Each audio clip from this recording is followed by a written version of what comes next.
Yes, cette nouvelle vidéo DJ Life. Aujourd'hui, on regarde ce qui s'est passé dans les news. Je te fais un petit récap afin que tu restes connecté. Let's go. Pow! Yes, à la famille, ton gars Ulrix, comment ça va? Installez-vous, car aujourd'hui, la première vidéo DJ Life 2025. Qu'est-ce que c'est? En fait, dans ce concept vidéo, on va pouvoir parler des news, pouvoir parler des sorties, pouvoir parler de l'actualité quand il y a un sujet chaud ou des choses qui sont inaperçues, qui méritent pas une grande vidéo. Clairement, vidéo à la cool, pas de démo, la présentation et surtout de la bonne actualité. Voilà le concept brièvement de DJ Life. Et justement, aujourd'hui, on fait une vidéo parce qu'il y a eu beaucoup de sorties. Il y a eu le NAMM 2025. Alors, qu'est-ce que c'est le NAMM? Pour ceux qui connaissent pas, en fait, ça se passe aux États-Unis. En général, c'est là où tout se passe, c'est là où tous les marchands, tous les vendeurs, ils viennent présenter leurs nouveaux produits dans l'industrie musicale au sens large. Bref, c'est the place to be et j'espère qu'un jour, je pourrai vous amener là-bas. Il faut un peu les invitations parce que c'est les professionnels du monde entier, ils viennent au NAMM se checker en fait, même s'il y a plein de salons dans le monde, le NAMM reste la référence numéro 1. D'ailleurs, le NAMM, c'est l'acronyme pour National Association of Music Merchants. Donc, pour les marchands de musique et ça existe depuis 1901. Et avant, c'était big, beaucoup plus gros que ça. Aujourd'hui, il y a Internet, donc les marques, des fois, ils sortent des produits en milieu d'année, etc. Mais avant, c'était au NAMM qu'il fallait tout montrer. Pourquoi? Parce qu'il y avait la presse du monde entier qui était là et qui écrivait des articles. Et après, c'est ça qui permettait d'aller les vendre toute l'année, etc., etc. Voilà pour l'explication du NAMM. Et j'espère qu'on sera vraiment invité un jour. Mais pour ça, il faut que la chaîne, elle pousse la famille. Donc, n'hésitez pas, pour ceux qui l'ont pas encore fait, abonnez-vous dès maintenant. Bon, sans transition, vous l'avez bien compris, au NAMM, il y a plein de produits qui sont sortis et je vous en ai choisi quelques-uns qui sont archi pertinents et j'espère qu'on fera des reviews dessus cette année. Bref, commençons.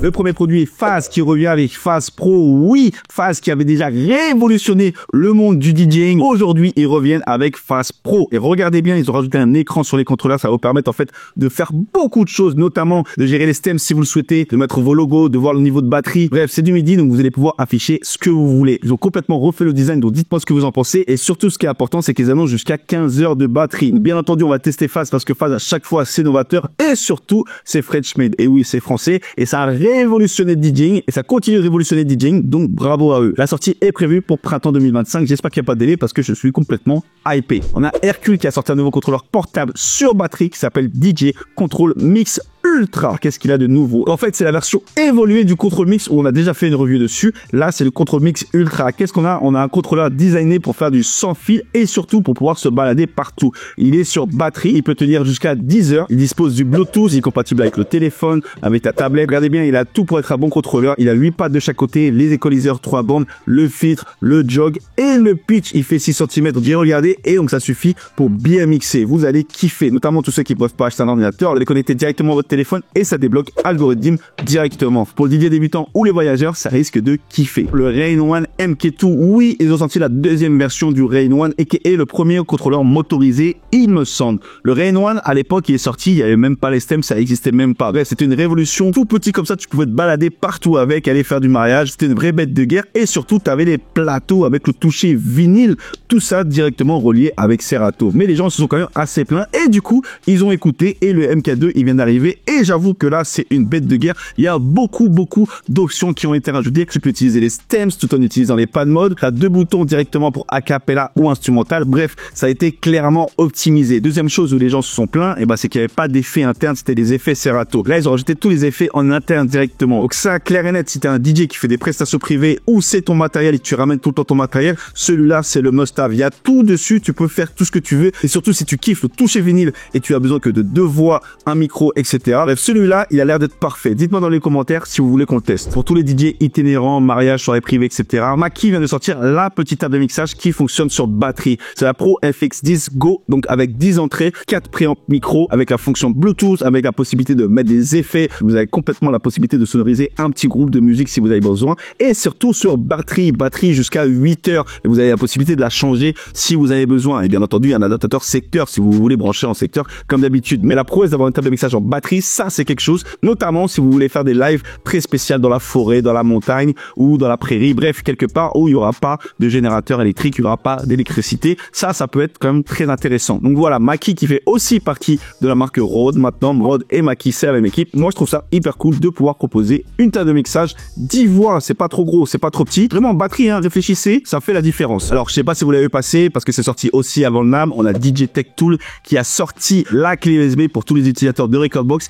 qui va faire la différence dans le temps d'export. Parce qu'on sait très bien que le temps d'export, c'est hyper long, c'est un calvaire, même avec des disques durs hyper puissants, etc. Le temps d'export de Rekordbox, même avec Rekordbox 7, c'est dur. Si tu veux exporter toute ta librairie, bien entendu, si tu as une playlist, bon, ça va. Mais quand il manque le dernier son, c'est quand même embêtant. Donc, DJ Tech Tool a sorti la clé USB optimisée pour les transferts de Rekordbox et surtout, on dispose tous de l'USB-C sur nos ordinateurs, mais malheureusement, sur le platine, c'est l'USB-A. Donc, DJ Tech Tool, ils ont pensé à nous parce que c'est des DJ et ils ont sorti la clé USB rapide avec 2 ports USB-C et USB-A. Aujourd'hui, la clé, elle est victime de son succès, elle est en rupture de stock totale. Mais au NAM, ils ont annoncé la deuxième version. La première version était 128 Go et ils ont annoncé la version 256 Go. De ça fait grave plaisir à de l'essayer et peut-être qu'on passera de ça à tout Rekordbox. Non, je rigole, mais en tout cas, ça fera plaisir d'avoir des exports rapides. Alors, rien à voir un petit peu avec le DJing, mais très intéressant, notamment pour les gens qui font des live streams. Il y a Shure qui a sorti un nouveau micro, c'est le MB7+. Qu'est-ce qu'il a de si différent? En fait, c'est une carte son directement dans le micro où tu vas pouvoir rajouter un deuxième micro à l'intérieur. C'est un truc de fou. C'est pensé pour les streamers, c'est-à-dire qu'il est à la fois numérique et analogique. Et en plus de ça, tu as la sortie casque. Je te explique l'affaire. Tu as un micro que tu vas brancher directement en USB. Jusqu'à là, facile, classique. Mais ce micro, c'est une carte son où tu vas pouvoir brancher directement ton casque ou tes écouteurs pour pouvoir live streamer, pour pouvoir parler. Et si besoin, si tu as un collègue qui est avec toi, si tu fais un live, un podcast ou quoi que ce soit, tu vas pouvoir brancher un micro analogique cette fois directement dans le micro qui est la carte son et vous allez pouvoir parler, régler les gains, etc. Ça va être parfait. Ça, c'est une solution hyper novatrice. Je sais pas si moi j'en ai besoin. En tout cas, je vous donne l'information parce que moi, tu m'aurais dit ça il y a 2-3 ans. J'aurais dit à quoi ça sert. Mais aujourd'hui, tellement le podcast, c'est un truc de ouf. Vaut mieux avoir des solutions rapides et efficaces. Et c'est ce que Shure nous présente aujourd'hui. C'est sorti avant le NAM, mais il faut qu'on en parle aussi. Le Denon Prime Go Plus, oui, la nouvelle version du standalone autonome, le premier qui était sorti, le Denon Prime Go. Ça, c'était une révolution à l'époque où c'est sorti. C'était un peu fou, c'était fait un peu bizarrement. Aujourd'hui, ils ont sorti le nouveau modèle. On va retrouver un écran tactile de 7 pouces, 4 pads de performance, les boutons Hot Q, Loop Roll, l'auto-loop, le pitch bien comme il faut, le Wi-Fi directement intégré, 2 sorties XLR, une sortie retour. Il y a tellement de choses à dire sur celui-là, tellement aujourd'hui, il est passé au niveau semi-professionnel, je dirais. Sur cette chaîne, lui aussi, il mérite d'être testé parce que là, ils ont fait une upgrade, elle est assez incroyable. Et je trouve que les gens, ils n'en parlent pas assez. Donc, on fera un petit comparatif incessamment sous peu. Celui-là, promis. Donc, n'hésitez pas à me le dire aussi dans les commentaires. En tout cas, celui-là, il me hype de ouf. Ils sont passés vraiment à un vrai next level avec les années et la possibilité technologique qu'on dispose aujourd'hui. Donc, il faut respecter.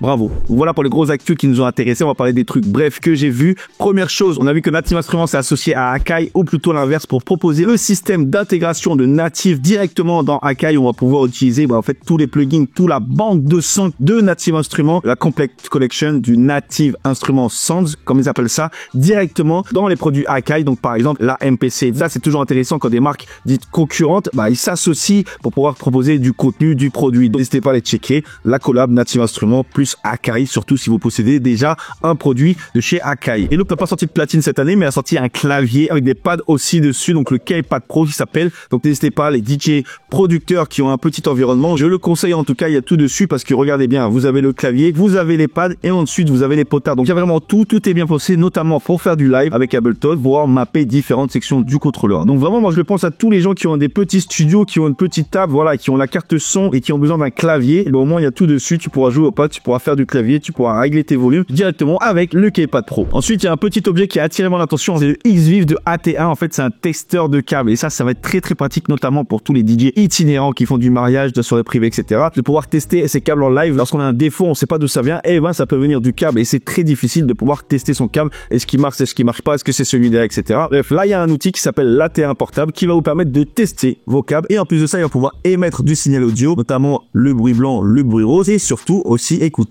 au casque. Ça vraiment, c'est un petit outil de test qui va pouvoir vous aider et qui prend pas de place. On finit avec une marque et un DJ booth que je connaissais même pas. Ça s'appelle Top Light DJ et leur principe c'est d'avoir un DJ booth coloré avec des lumières et aussi d'avoir une télé directement intégrée dans le DJ booth. Donc je vous laisse regarder. Ça a un certain prix, mais au moins je vous donne l'info parce que ça mérite d'exister plutôt que d'avoir le classique DJ booth où tu rajoutes ta télé à l'intérieur, il faut transporter la télé. Bref, à l'époque j'étais assistant pour un mec qui avait ce genre de configuration. C'était un calvaire à chaque fois de positionner correctement la télé dans le DJ booth. bouffe. Là, c'est directement intégré avec de la LED, donc c'est forcément plus facile. Mais ça a son petit prix, bien entendu. Voilà la famille, voilà pour les news. Dites-moi si vous avez kiffé ce petit DJ Life. On aurait pu partir encore, il y a eu des grosses enceintes qui sont sorties, des choses comme ça. Mais bon, je suis resté sur ce qui est abordable sur notre environnement DJ. Dites-moi ce que vous avez vu en commentaire et qui manque. Et surtout, dites-moi si vous avez kiffé ce format. En tout cas, nous, on se retrouve bientôt pour une nouvelle vidéo. Rendez-vous la semaine prochaine. C'était le X. Peace. Ciao.